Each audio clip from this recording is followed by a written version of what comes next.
রাজবাড়া ইন্দোর, যেটি ছিল হোলকার রাজবংশের প্রাসাদ।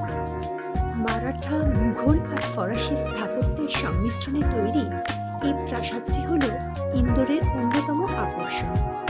প্রাসাদটিতে প্রবেশমূল্য রয়েছে মাথাপিছু 20 টাকা।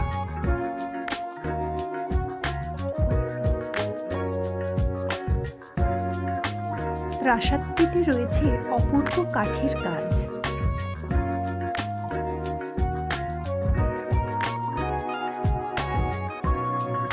এই জায়গাটি ছিল দরবার হল।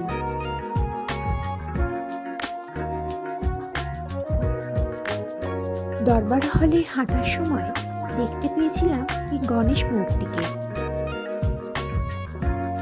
দোতলায় ওঠার আগে রয়েছে হোলকার সাম্রাজ্য সম্পর্কিত এই লেখাটি। দোতলায় রয়েছে নানা ধরনের ঝাড় লণ্ঠন।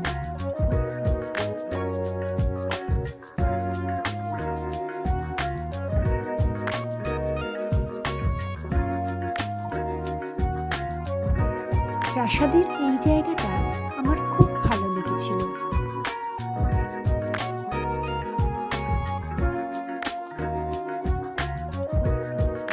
প্রাসাদটি ভালোভাবে দেখার জন্য বেশ কিছুটা সময় হাতে নিয়ে আসা উচিত।